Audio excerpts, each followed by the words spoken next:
Welcome to CMS 4.1. There are a number of enhancements to CMS, all take place in the casework process. There have been no changes to the initial case intake, but in the casework process, you will see several changes. The first one you'll see on this screen, and that is when you open up CMS and go onto an assigned case or select an unassigned case and assign it to yourself, the first screen you'll see not only allows you to get the case record form or get it with history, which includes the case notes, and go to a map for the friend's address, but now it asks you to put in the type of visit that you're having, whether it's in person, by telephone, and the date that it took place. You can also add additional notes. In addition to having the visit information put on this first screen, you will not enter the amount of time that you've spent in helping the friend until the final screens. That way you'll have a better understanding of the amount of time spent in helping the friend. You'll also see changes in the number of tabs. You no longer have a tab that says visit, where you would have been entering both your type of visit as well as the time and mileage spent, but it will go through checking the client to see if there is an existing case open for the client or if any of the information has changed. It'll let you double check your household information that's been entered on intake. You then go to your situation, and the next change you'll see will be on the assistance tab. It will now allow you, when you enter assistance, to have two pages combined. Before, when you entered assistance, you would have one page that would have information about the friend and about the amount to be paid, and a separate page for the vendor. Now, both of those pages are combined into one. It then, after you have completed your assistance, will give you several options, allowing you to add attachments. And if you do add attachments, the new attachment page allows you to add multiple attachments at one time. It'll allow you to close a case. It'll allow you to go forward and have follow-up on the case and close it after a follow-up.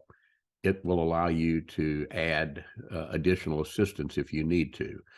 But one of the biggest advantages is that if you have a check request and you choose to close the case, the check request will go to the treasurer, and the treasurer will see all the information, will issue the check, and as soon as the check request is approved, the case is automatically closed. There is also another change for case managers, where case managers can now see all of the cases where they are manager, and through a checkbox, close those cases if the assistance has been completed. So let's move on. So we've indicated that this is an other in-person visit, and we've indicated the date. We don't have any particular notes. So we select next, and it will go through the normal check to see if there's been any changes, any additions that you want to add. You then select next. It will go through the client identification to see, and if there's already a case opened up, or if another case opened up for the same friend, it will allow you to see that. That will help you if something happened between the time of case intake and the time that you're entering the information. For example, if the friend went to another conference or went back to your conference, you will see that an additional request has been made. Most of the time, there's been no change, and this is just an opportunity for you to check. So we go to the next screen.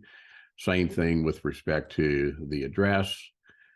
Same thing with respect to the date of birth. You have all of these checks, and then a check with respect to the last name.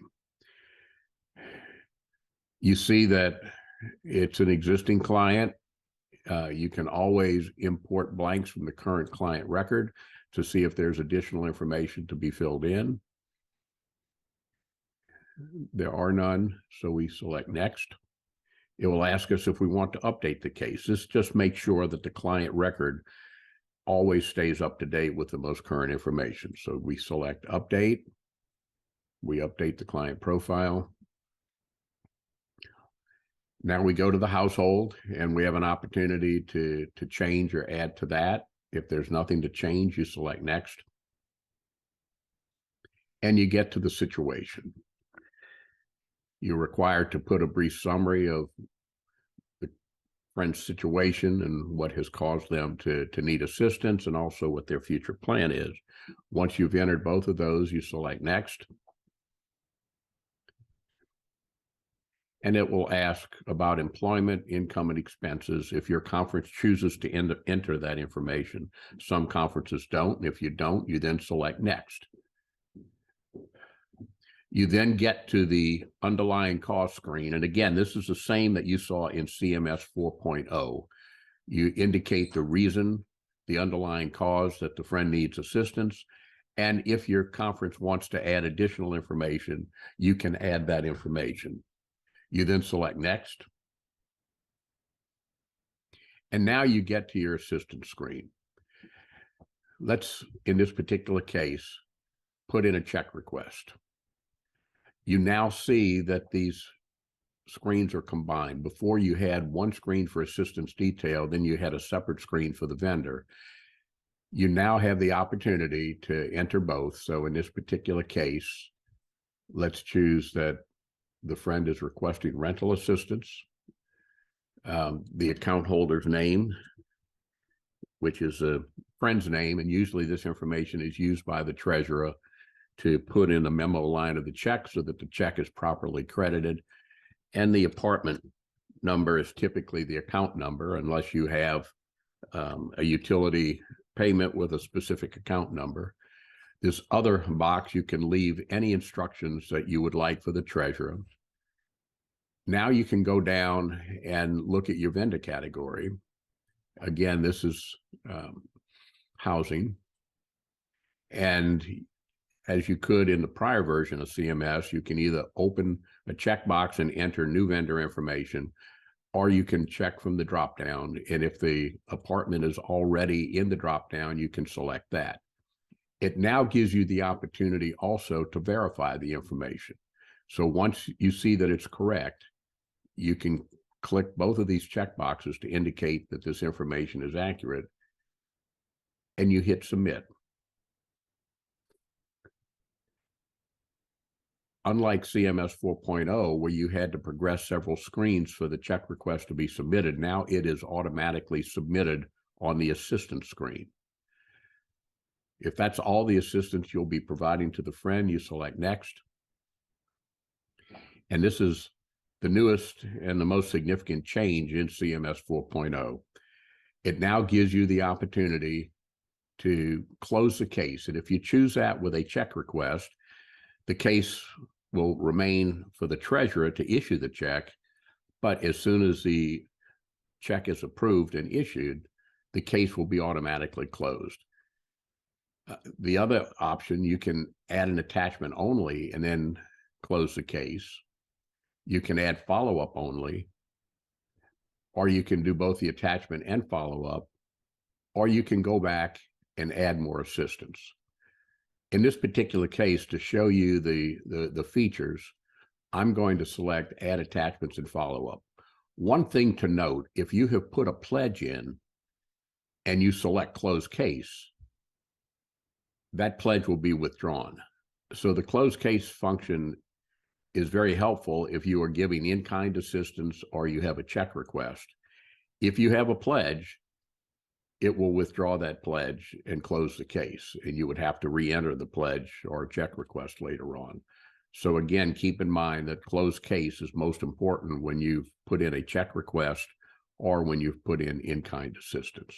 So we're going to add attachments and follow up. So now it goes to the attachment tab, and you can see now we can add 3 different attachments, and you do it the same way that you did before, where you can open up a particular file or a case or add a document. You can add that document, and you can do this for all 3. And after you've added the document and you've given it a name, you can select upload. So in this particular case, we're going to select the St. Vincent de Paul document.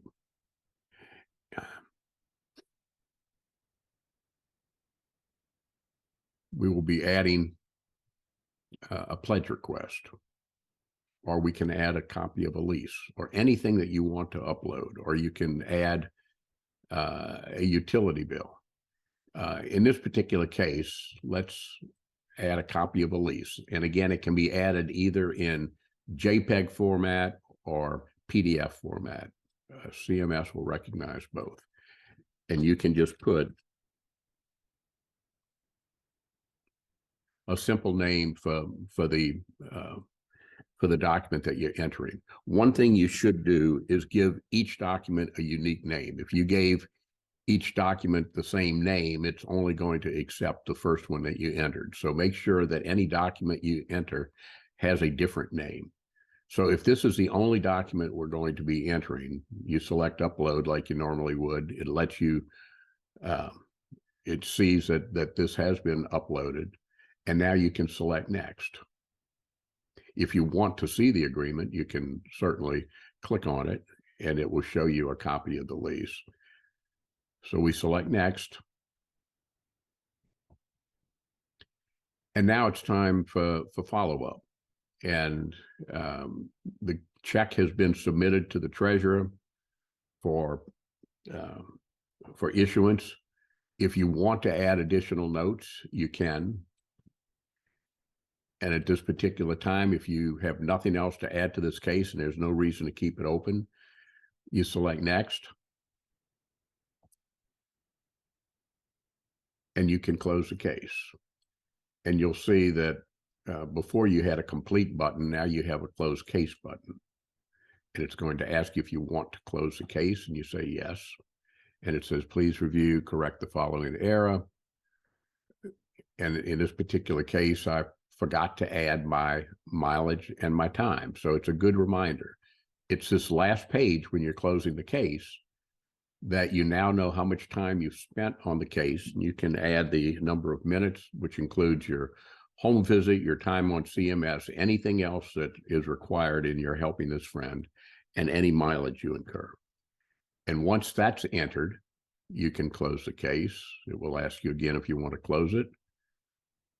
And the case is closed. Now, this doesn't mean that the check request goes away. The treasurer will check the check request, and we'll see that there's one here that we had submitted. And that check request is still there and still valid.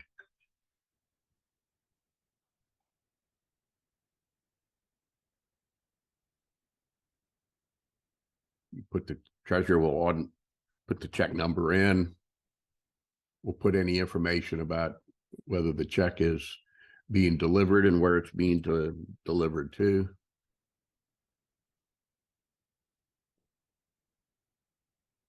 Treasurer will approve it. There's additional information. We have to put a delivery date.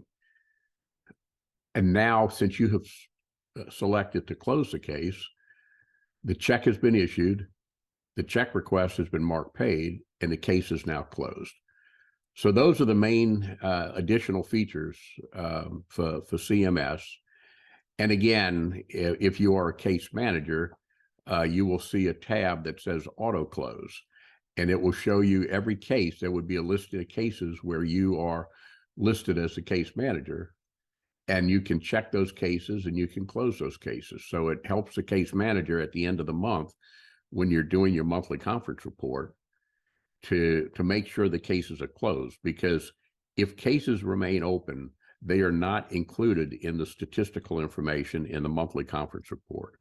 A case has to be closed, and in order for assistance to be counted in the monthly conference report. So this greatly helps the case managers and the caseworkers and the CMS administrators to make sure that the cases during the month where assistance has already been granted and been paid are properly closed, so that the statistics will show up properly in the monthly conference report.